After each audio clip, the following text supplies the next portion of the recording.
Ang mga tao sa tibuok kalibutan na ay mga problema. Mao nga sila mag-uol, mabalaka, ug masakitan pagani. Mibati na ba ka ana sukad? Tingali nagantos ka tungod sa sakit o tungod kinamatyan kag minahal. Tingali magunahuna ka. Muarang-arang pa ba ang akong kinabuhi? Ang Biblia naghatag og magapahupay nga tubag niana nga pangutana. Punto 1. Unsang paglaom ang gihatag sa Biblia? Ang Biblia wala lang magsulti kung nganong punong problema ang kalibutan, pero nagsulti pud ni og maayong balita nga kini nga mga problema temporaryo lang ug hapit ng wadon. Ang mga saad sa Biblia makahatag nimo og maayong kaugmaon ug paglaom. Ang Jeremias 29:11 ug 12 nagingon, kay nahibalo ko pag-ayo kunon say akong buhaton kaninyo. Miingon si Jehova, hatagan mo na akong kalinaw ug dili katalagman, aron makabaton mo maayong kaugmaon ug paglaom. Ug kamo mutawag kanako ug muanhi ug muampo kanako ug ako mamati kaninyo. Kana nga mga saad makatabang nato nga makaya ang atong mga problema karon, makabaton og positibo hunahuna ug magmalipayon hangtod sa hangtod. Punto 2. Unsa nga kaugmaon ang gisaad sa Biblia? Ang Biblia nagsaad nga sa umaabot ang kamatayon mawala na ug wala na unyay pagbangutan, pagtiyabaw ug kasakit. Ang pinadayag 21:4 nagingon, ug iyang pahiran ang matagluha sa ilang mga mata ug ang kamatayon mawala na ug wala na unyay pagbangutan, pagtiyabaw ug kasakit. Ang unang mga butang nangagi na. Ang mga problema nga nagpaantos nato karon pareha sa kapobrehon, inustisya, sakit ug kamatayon mawala na unya. Ang Biblia nagsaad nga ang mga tao mabuhi nga malipayon sa paraiso sa yuta hangtod sa hangtod. Punto 3. Unsaon nimo pagpalig-on ang imong pagsalig sa paglaom nga gihatag sa Biblia? Daghang tao ang naglaom nga naauntay mahitabong maayong mga butang, pero dili nila masiguro nga mahitabo ang ilang gilauman. Ang mga saad sa Biblia dili ingon ana. Mapaligo nato ang atong pagsalig sa Biblia pinaagi sa pagsusi pag-ayo sa balaang kasulatan, sumala sa giingon sa buhat 17:11. Dihang magtuon kag Biblia, makita nimo kung katuuhan ba ang giingon niini bahin sa umaabot. Tunig dugang. Sayra ang pipila ka kahimtang nga gisaad sa Biblia nga mahitabo sa umaabot. Tan-awa kung sa unsang paagi ang paglaom nga gihatag sa Biblia makatabang sa mga tao karon. Punto 4. Ang Biblia naghatag og paglaom nga mabuhi ta sa walay katapusan nga wala nay pag-antos. Tan-awa ang mosunod nga mga saad sa Biblia. Asa ana ang ganahan kaayo nimo? Nganong mao nay imong ganahan? Imagina ang kalibutan nga wala nay kasakit, pagkatigulang o kamatayon.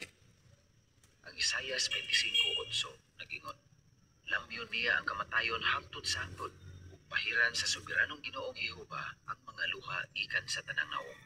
Ug tango niya sa tibok yuta ang kaulawan sa iyang katawhan, kay si Jehova mismo ang nagsulti niini. Wala na'y masakit o balado. Ang Isaias 33:24 nagingon, ug walay residente nga moingon, masakiton ko. Ang katawhan nga nagpuyo sa yuta, pasayloon sa ilang kasaypanan. Ang Kapitulo 35:5 ug 6 nagingon, nianang panahona, ang mga mata sa buta mabuka, ug ang igdulungog sa bungol mabuksan. Nianang panahona ang bakol mulukso sama sa usa, ug ang dila sa amag musinggit sa kalipay. Kay mubugwak ang katubigan sa kamingawan, ug ang mga sapa sa disyertong kamatagan. Wala na'y makasinatig inhustisya. Ang Isaias 32:16 ug 17 nagingon, unya ang hustisya mupuyo sa kamingawan, ug ang pagkamatarong mupuyo sa prutasan. Ang resulta sa matuod nga pagkamatarong mao'y pakigdait, ug ang bunga sa matuod nga pagkamatarong mao'y dumalayong kalinaw ug kasiguruhan. Wala na'y mag-antos tungod sa gira. Ang Salmo 46:9 nagingon, ipahunong niya ang mga gubat sa tibok yuta. Ibalik niya ang pana ug iputol-putol ang pangkaw. Isunog niya ang mga karumata nga panggubat. Wala na'y mag-antos tungod sa dili maayong mga kaagi. Ang Isaias 65:17 nagingon, kay tan-awa, Naglalang og bag-ong mga langit ug bag-ong yuta, ug ang kanhing mga butang dili na hinumduman, ug dili na kini motungha sa kasing-kasing. Ang tanan makakita sa ilang namatay nga mga minahal nga mabanhaw sa yuta. Ang Juan 5:28 ug 29 nag-ingon, ayaw kahibulong niini. Kay moabot ang panahon nga ang tanang anaa sa dumanang mga lubnganan makadungog sa iyang tingog ug mga banhaw. Kadtong nagbuhat og maayo, makadawat og kinabuhing walay katapusan, ug kadtong nagbuhat og daotan, pagahukman. Ang tanan basko ug maayo nagpanglawas. Ang Hope 33:25 nag-ingon, ang iyang lawas mahimong mas himsog kay nianang sa batanon. Mahibalik kaniya ang iyang kabaskog sa pagkabatanon. Ang tanan naay daghang pagkaon, komportabling puy-anan ug makapalipay nga trabaho. Ang Salmo 72:16 nag-ingon, duna unyay dagayang lugas sa yuta, musugwak unya kini sa tumoy sa kabukiran.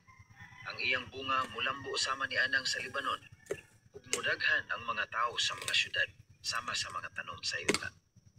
Ang Isaiah 65:21 ug 22 nag-ingon, magtukod silag mga balay ug magpuyo niini, ug magtanom silag mga ubasan ug magkaon sa bunga niini. Dili sila magtukod aron puy-an lang sa lain, ug dili sila magtanom aron kaunon lang sa lain. Kaya ang mga adlaw sa akong katawhan mahisama sa mga adlaw sa usa ka kahoy, ug bugos nga mapahimuslan sa akong mga pinili ang buhat sa ilang mga kamot. Ang tanan makasinatig bugos nga kalinaw. Ang Salmo 37:11 nag-ingon, apan ang mga maaghop manag-iya sa yuta, ug mabatonan nila ang tumang kalipay tungod sa dagayang pakigdait. Ang tanan mabuhi hangtod sa hangtod sa maayo kaayong kahimtang. Ang Salmo 37:29 nag-ingon, ang mga matarong manag-iya sa yuta, ug sila magpuyo niini hangtod sa hangtod. Para nimo, makahatag magpaglaom ni nga mga teksto? Makahatag ba ning paglaom sa imong pamilya o mga higala? Punto 5. Ang paglaom nga gihatag sa Biblia makabag-o sa kinabuhi. Daghan ang naluya o nasuko pagani tungod sa mga problema nga ilang nakita sa palibot. Ang uban naningkamot pag-ayo aron moarang-arang ang kahimtang. Tan-awa kung sa unsang paagi ang nindot nga saad sa Biblia makatabang sa mga tao karon. Paminawa ang audio sa video nga nangandoy kong mawala ang inhustisya. Aron makita ang tanang video, artikulo o audio recording para sa Leksyon 2, ablihi sa jw.org ang publikasyon nga mabuhi ka hangtod sa hangtod. Kuha na ba sa? Nagdako ko sa panahon nga gilain ang mga taong ito magputi. Di mi pwedeng maguban. Dili kay kanara, tunay mga karatula nga nagpakita kung asang dapita lang ka pwedeng makaadto. Wa ko makasabot kung nganong di mi magkahiusa. Sige ka tapos. Oo, sir. Salamat, sir. La, bata naman na siya. Nganong imo man siyang gitawag og sir? Hilom, ultimo ra nga rasa. Kunya, mingon ko niya, la, di yun ako ikaulaw nga akong rasa. Kay kinsa man na sila. Ang lula nako nahibaw nga ganahan ko mabasag Biblia kaysa bata pa ko, tigbasa na kong Biblia. Ay, kasila sa ngalan sa Ginoo. Pero wa ko makasabot ini. Nakapangutan ako sa akong pag-ampo. Unsa may nakapalahi na mo? Nganong wa may panaghiusa ang mga ito mong mga puti? Nakahibalag ko sa kagrupo o kining klasiya sa grupo ang gusto na akong aliban. Gusto silang kausaban. Sila miingon, gusto na mong mawala ang inustisya. Ug dihang militok sila sa pulong inustisya, nakaingon ko, mauni akong gipangita. Gusto kong mahimong bahin sa usa ka kalihukan nga makausab ug makapahiusa sa tao, di ba? Maunay akong gitingguhang. Ang among grupo kanunay magprotesta sa pagpanagmal sa mga pulis. Kana rin naa sa ilang unang-una. Nakaangay ko sa uwang utang nga ilang ginahimo. Pero adlaw-adlaw minilang kibansay sa pagpakig-away. Nakakatun mi sa paggamit og armas o ubang hinagiban. Usa nakaingon ko, dili ni mao ang akong gusto. Mao nga, may balik kong basa sa Biblia kay naangkuhan ako nga ang akong gihimo di makausab sa kahimtang. King James Version nga Biblia ang akong ginabasa. Nagsige kong basa ana, pero wag yun ko makasabot. Ibalhin mi sa Jamaica ug among nakita kini nga Biblia, ang New World Translation. Ibasa nako ni og nakasabot kaayo ko ini. Og kini walay pulong nga di og daw. Nakaingon ko, wow, di araman di ay ni. Kining Bibliyaha nga akong gusto. Dihay duha ka babae nga nanuktok. Ug kung mahibaw ang mga saksi di ay sila, nakita nako ang Biblia nga akong gusto. Ug miingon ko, diin man mo nakakuhaan ang Biblia ha. Dayon sila miingon, gusto ka ani. Ug ila kong gidadaan ang Biblia, pero ako mahibaw nga baton kung di ko Biblia. Sa una na kong pagtamo ng komensyon sa mga saksi, libo-libo ang nanambong. Pagsulod na ko, nakakita ko lain-laing rasa o kulor sa mga tao. Ug mura ko giingat ni Jehovah. Rafika, nahinumdum ka nga nangutana ka nako bahin sa tanang rasa sa tao nga nagkahiusa ug gusto kang mahimong sakop ini. Tan-awa, di ko mapihigon. Sila nagkahiusa ug nalipay kaayo ko.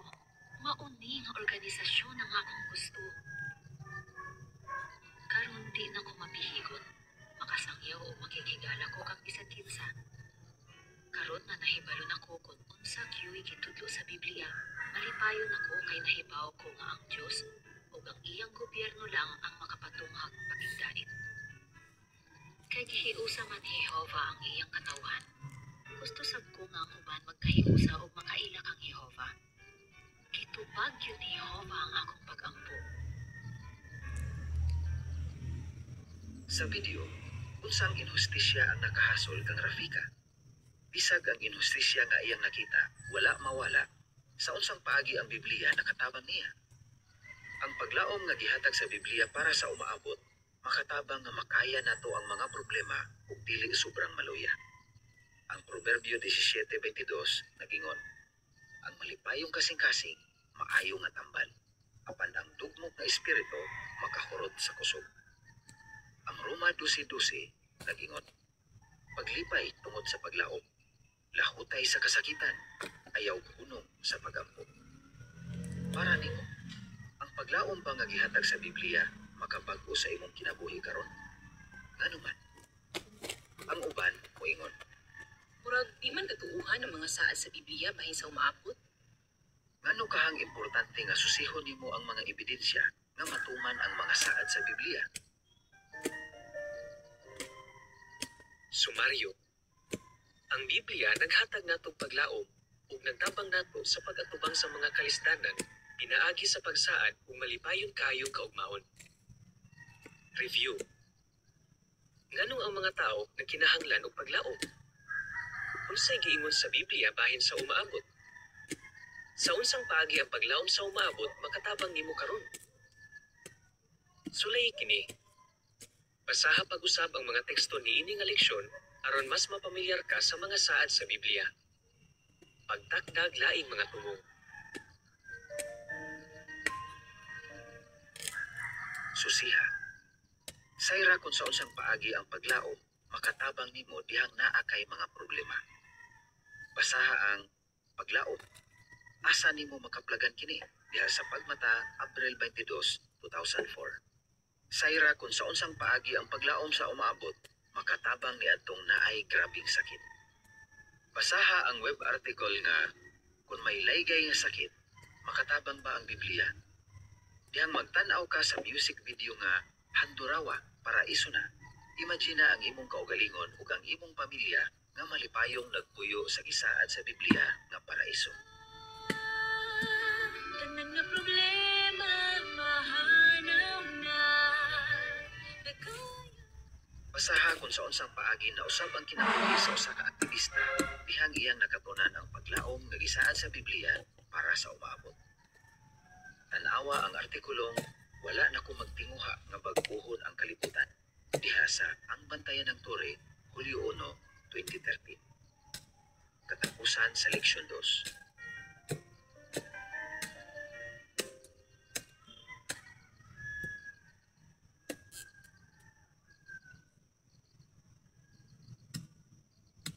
Leksyon 3. Makasalig ba ka sa Biblia?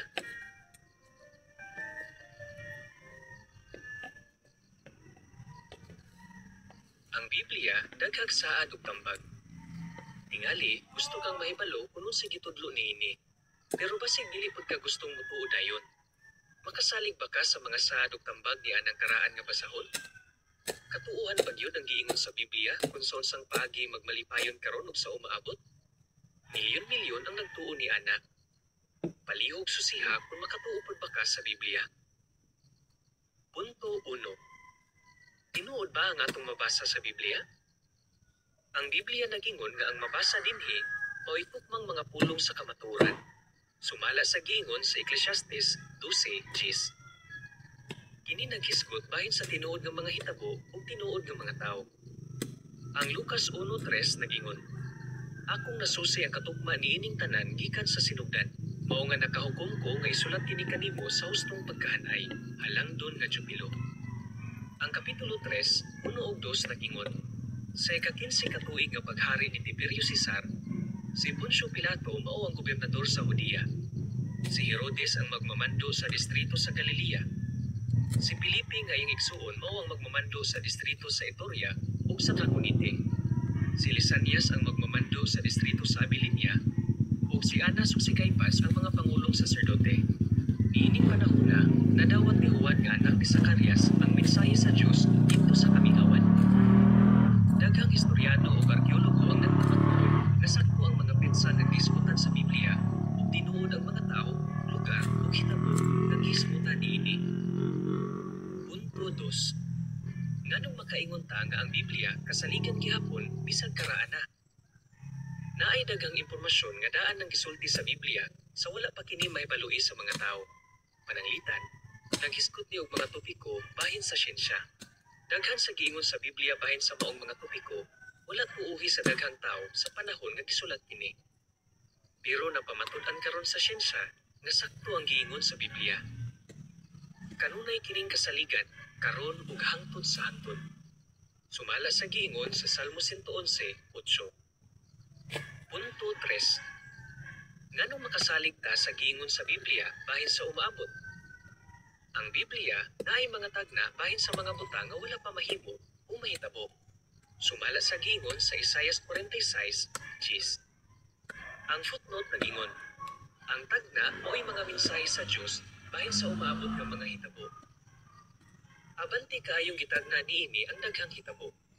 Detalyado sab kaayong gihisgutan niini ang kahimtang sa kalibutan karon. Niini nga leksyon atong hisgutan ang pipila sa mga tagna sa Biblia. Mobilib gyud ka sa kasakto niini. Tunig dugang. Sayra kung sa unsang paagi ang siyensya nagpamatuod nga sakto ang giingon sa Biblia. Ug susiha ang pipila ka katingalahang tagna sa Biblia. Punto 4. Ang siyensya o Biblia wala magkasumpaki. Sa karaang panahon, daghan ang nagtuo nga ang yuta na ay gipatungan. Paminawa ang audio sa video nga ang yuta nagbitay sa wala. Aron makita ang tanang video, artikulo o audio recording para sa Leksyon 3, ablihi sa jw.org ang publikasyon nga mabuhi ka hangtod sa hangtod. Sa panahon nga gisulat ang Biblia, daghang tao ang nagtuo sa sayop ng mga ideya bahin sa porma sa yuta. Human gisulat ang Biblia, dihay teorya nga ang universo kuno nagikan sa usa ka itlog.